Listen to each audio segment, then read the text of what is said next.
إن الحمد لله نحمده ونستعينه ونستغفره ونعوذ بالله من شرور أنفسنا ومن سيئات أعمالنا من يهده الله فلا مضل له ومن يضلل فلا هادي له وأشهد أن لا إله إلا الله وحده لا شريك له وأشهد أن محمدا عبده ورسوله يا أيها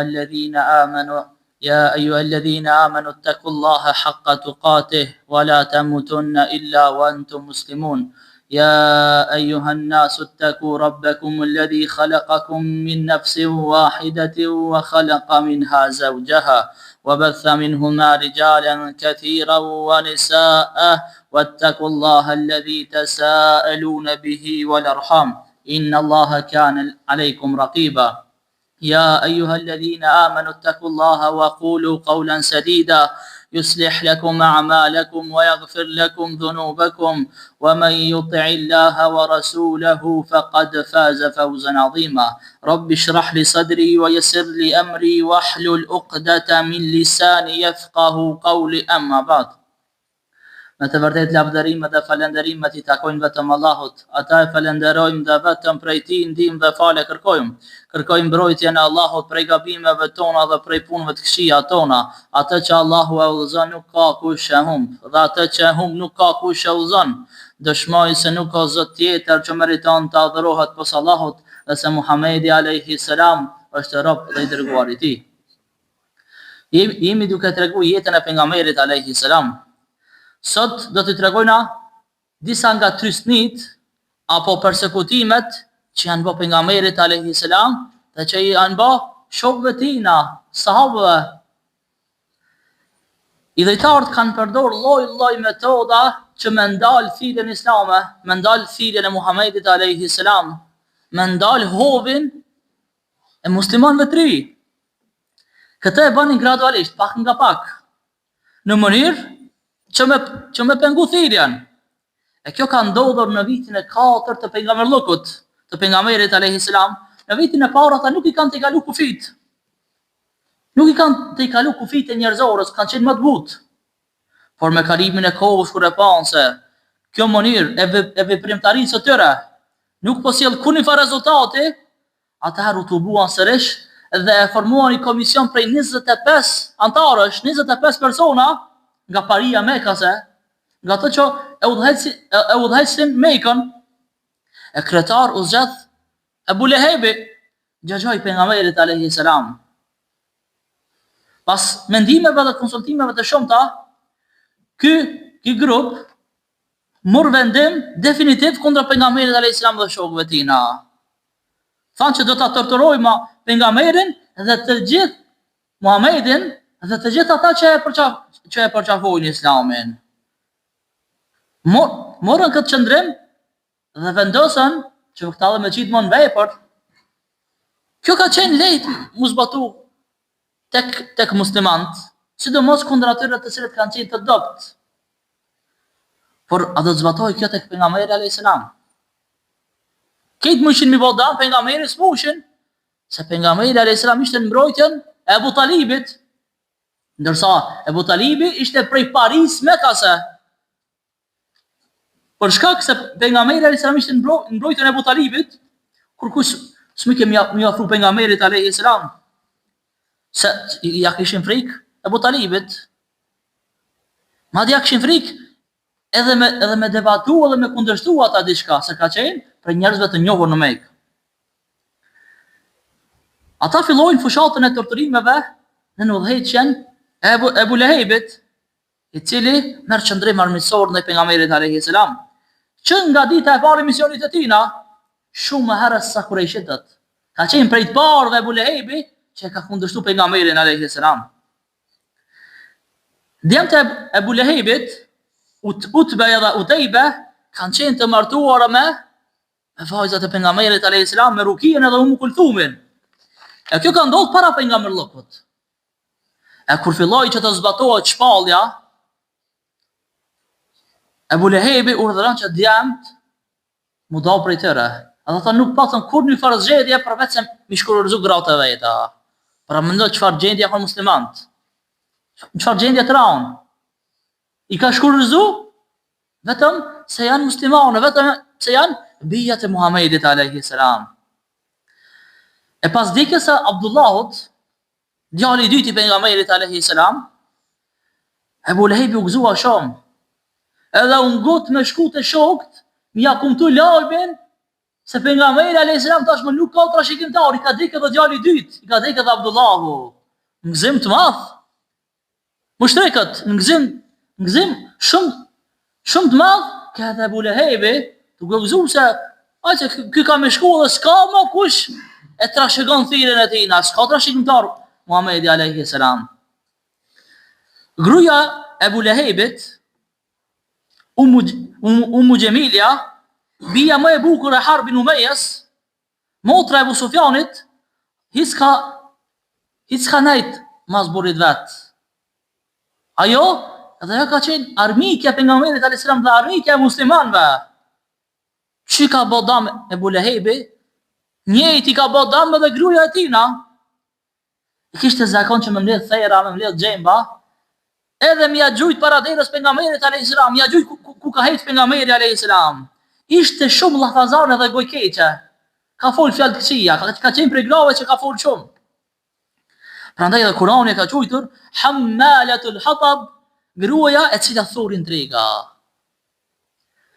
Kur e dëgjon gruaja e Ebu Lehebit se çka ka shpall Allahu në Kur'an për Ebu Lehebin edhe për gruan, e cekëm surën që ka zbrit, Allahu subhanahu wa taala tabbat yada abi lahab wa tab.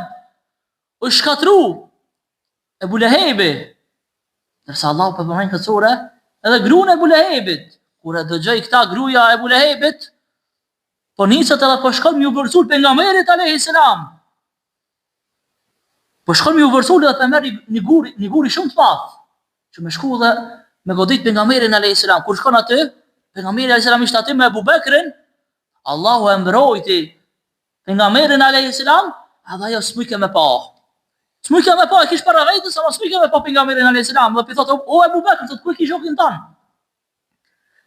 Thotë, dëgjova se flet keq për mua. Thotë, pasha Zotin nëse e shoh, gojën thotë kam ja tërmu me gur. Le të dej ai se dhon janë poete. Edhe nisi me recitu poezi gruaja e Ebu Lehebit, duke thonë, në dëgjesën e të çortuarit nuk e pranuam, urdhrat e tij refuzuam dhe fejnë e tij nuk e pranuam.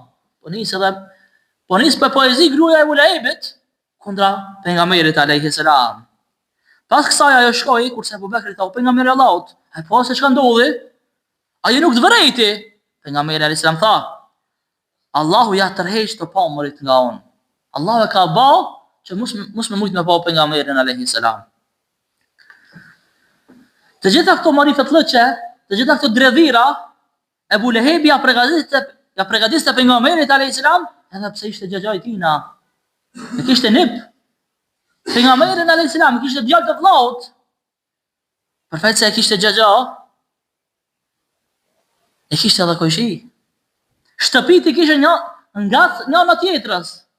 Pastaj gruaja e Ebu Lehebit i hodhte thera dhe xhemba para shtëpisë ku hesta pejgamberi alayhis salam. Një ditë, njëri prej të përmendurve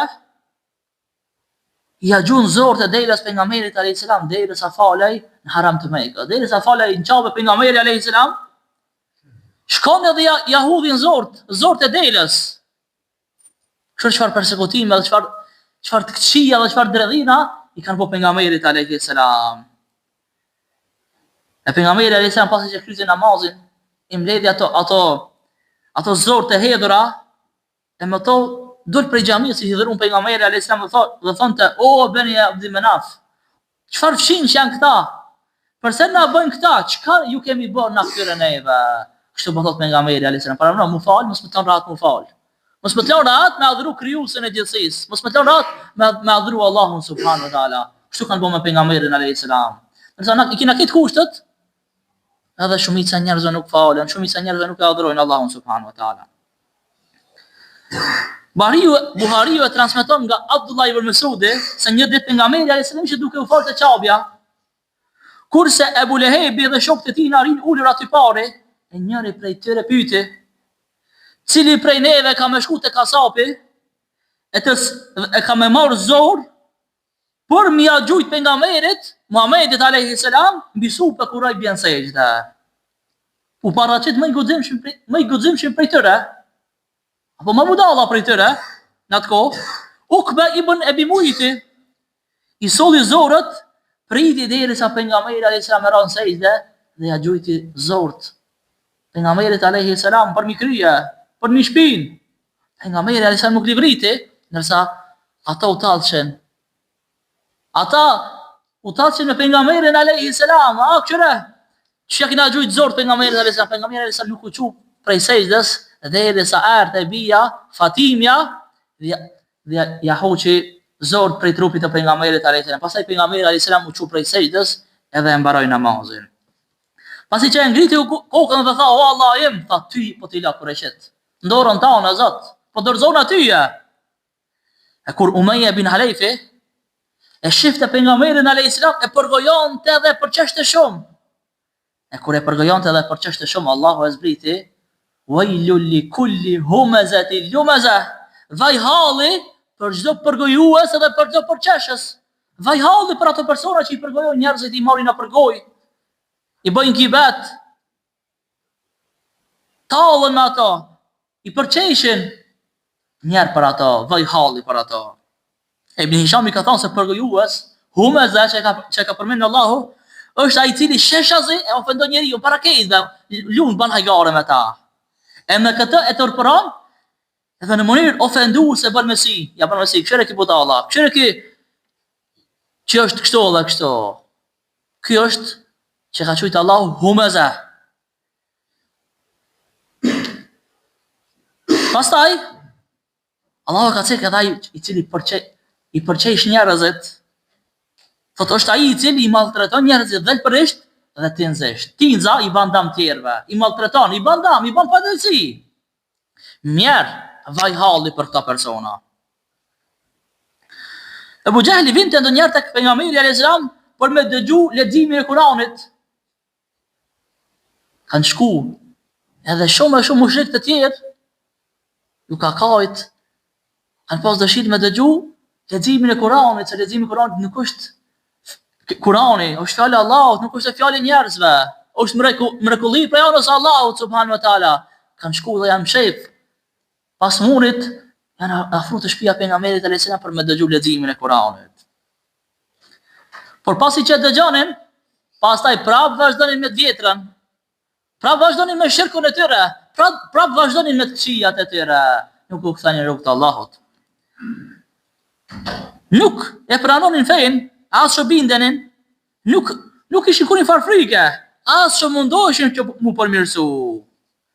Ai e mundon të pejgamberin alayhis salam me fjalë, i largonte të tjerët nga rruga e Allahut, e pastaj shkonte me mburje për ata që kanë bën. Para mëno i banin këqija pejgamberit alayhis salam dhe muslimanëve dhe u mburrin, a dini se çka kena bën këtyre personave? A dini se çka kena bën Muhamedit? A dini se çka kena bën muslimanëve? Edhe banin kaq, edhe u mburrin me këta. Muslimi transmeton nga Ebu Hurajra se Ebu Gjehli ka pyet sa do të bie pejgamberi alayhis salam në sejdë, në prezencën tuaj, tha po. Ebu Gjehli tha pasha latin dhe uzan. Lati dhe uzaj kemi cekë se kanë qenë zotat kërësor që i kanë adhuru në Qabe, që i kanë adhuru në Mekë, krasë Allahu subhanu wa ta'ala. Thot nëse e ban, thot, ka me shkel në qaf, e hundën do t'ja fus në pluhur. A i shkoj të pejgamberi alayhis salam dhe e pa duke u falë. Deshti me gjujt, ta gjuan në këmbë, por të gjithë të praneshme të habetën se si u zbraps, duke u mbrojtur me duar prej diçka andaj e pyetën, çfarë të ndodhi? Se s'mujte me shku, me shkelmu pejgamberin alayhis salam. Ai përgjigj, mes meja dhe ti pash një hendek ku gurfullon të zjarr, e në duart e mia sikur të ishin flatra, të cilat do të digjeshin aty. E tha pejgamberi alayhis salam sikur të më kishe prek me dorë, engjëjt, melekët do ta rëmbenin dhe do ta bënin cop. Pejgamberi alayhis salam ishte mbrojtën e Allahut subhanahu wa taala. E kësi lloj torturash kishte pejgamberi alayhis salam. Por jeton të pejgamberi alayhis salam prej armiqve të Allahut, prej muslimanëve.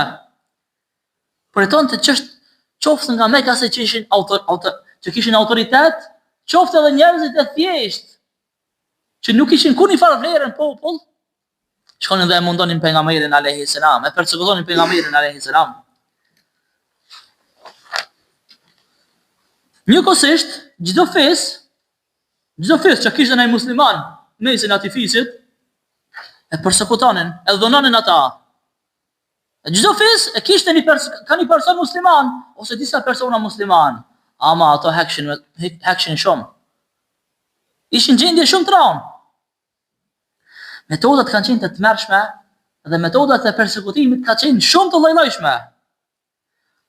Ata musliman që nuk ishin dikën me veti, nuk e kishin dikën më të fortë, më të shpine, ata ishin më të persekutuarit. Ata përdorin metoda të ndryshme të këtij trajtimit. Andaj vetëm edhe një përfiturim i tyre, çdo njeri fisnik do t'ja kishte plas zemrën. Dhe që i dhunonin, lunin me ta dhe banin hajgare. Pse? Vetëm se thonin se Allahu i Zoti jon, vetëm se e njësonin Allahun subhanahu wa taala. Kur Abu Jahli dëgjonte se ndonjëri prej njerëzve autoritativ, që kishte famë, që kishte autoritet lartë, kur dëgjonte se kishte pranuar Islamin, së pari e bënte që me vujt prej urije. Pastaj e përzente edhe prej shtëpisë vet. Tregohet se kur nana e Musab ibn Umairit e kishte pranuar Islamin, se kishte dhënë djalit vet nana bukë me hangër, e kishte përzon prej shtëpije, edhe pse kishte qenë familje e pasur. Gjithashtu Bilali, robi Umayya bin Halefit, kur e pranoi Islamin, Umayya ja vuri lakun në qaf, e konopin ja dha konopin fëmijëve në dorë, që me kapa dhe me tërheq Bilalin radiallahu anhu, i cili ishte robi Umayya bin Halefit. Para mendoni, zotëria i Bilalit e detyrante që me nejt në shkretin Bilalin, e bënte që të vuan nga uria, e deshte lakuriq, dhe e linte ashtu në nxehtësinë e diellit, a dihet se në shkretin se sa nxehtë është. Se çfarë nxehtësie e madhe është.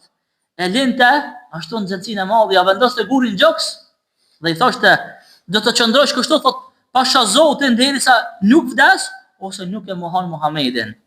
E përsëri ta besosh latin e udhëzon. E përsëri ta besosh, ti besosh ato idhujt.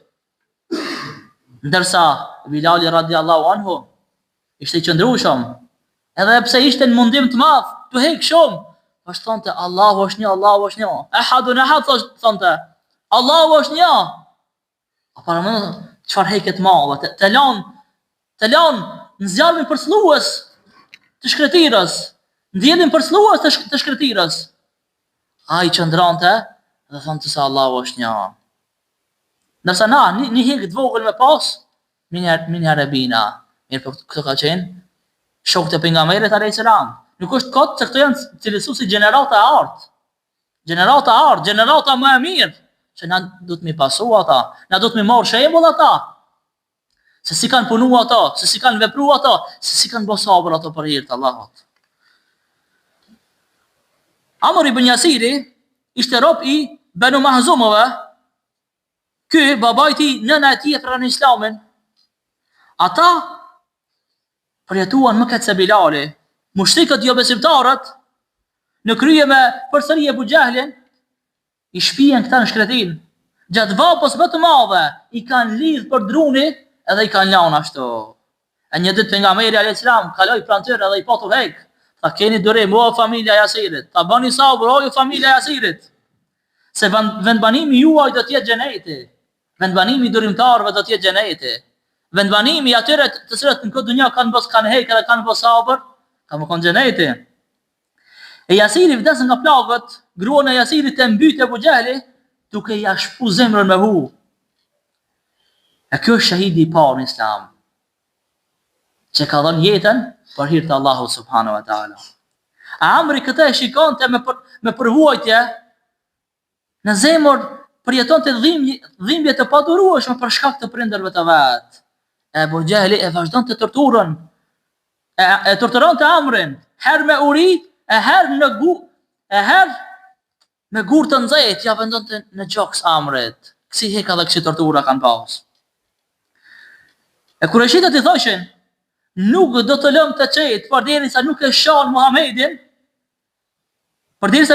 Muhamedin, dhe derisa në zemrën tonë dhe nuk ndijnë dashuri për latin edhe për zonë, për putat. Atëherë, Allahu subhanahu wa taala shpalli ajetin kuranor, ai që mohon Allahun, pasi që e ka besu. Thot përpos atij që është detyruar me forcë, por që zemra e tij është plot me iman. E kështu që ky në torturë e ka mohu Muhamedit alayhis salam, mirë po zemra e tij, jo, zemra e tij ka pas full me iman, full me besim. Dhe Allah e ka zbrit këtë ajet kuranor, me arsyetu këtë sahabi, edhe mi arsu krejt ata që do të vinë pas këtij sahabiju, që nëse bojnë kufër prej detyrimit apo prej persekutimit, a thënë, ai nuk bëhet jo musliman, arsyetohet tek Allahu subhanahu wa taala. Ka qenë urtësi e madhe që gjatë këtyre ngjarjeve trishtuese pejgamberi alayhis salam e ndalon të shfaqurit në publik. Nis pejgamberi alayhis salam mos më folën në publik. I urdhëron musliman që mu taku fshehurazi. Çdo të bim publik, përsëri shtyn te mushrikët që me shpreh agresivitetin e vet, dhunën e tyre për me pengu pejgamberin alayhis salam. Ekzistonte gjithashtu frika nga konfrontimi i hapur ndërmjet dy palëve armiqësore që kishin ide të ndryshme. E shokët e pejgamberit alayhis salam të boheshin fshehurazi për me fal namazin, për me madhru Allahu subhanahu wa taala. A njëherë, këta e vërej disa jo besimtar, disa mushrikë vërej se këto janë të shku me livana dhe janë të falën. Edhe i sulmojnë ashpër, e në përleshje sipër, Saad ibn Abi Waqqasi e godet njërin fort prej mushrikëve dhe e përgjap. Edhe ky konsiderohet i pari që ka bërë gjakderdhje në mbrojtje të Islamit. Saad ibn Abi Waqqasi, që ka qenë njëri prej të garantorëve me xhenet, që e ka garantuar Allahu se do të jetë prej banorëve të xhenetit çish në dunja.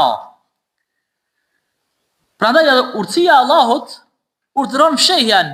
Tash në këtë kohë mos më dalë shumë publik, se ish nisë dhuna më shtu shumë. Goditjet e jo besimtarëve ndaj muslimanëve nisën më shtu shumë. Edhe shumica e muslimanëve e mbanin sekret edhe idenë e tyre, praktikimin e fesë, edhe tuvimet e tyre i mbanin të fshehta, nuk delin në publik.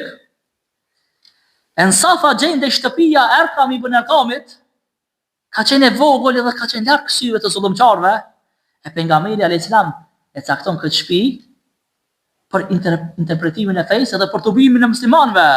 E kjo ka ndodhur në vitin e 5 të pejgamberllëkut të pejgamberit alayhis salam.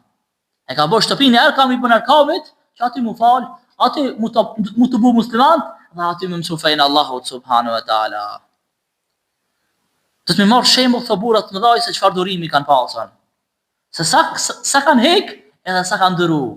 Ndërsa na sa hekmi, shumë pak në krahasim me to, edhe sa durojnë ana. Më njëra ankomi. Më njëra çoroditme. Elus Allahu na madhëruar që më na bë prej durimtarëve. Elus Allahu na madhëruar më na bë prej sabalive.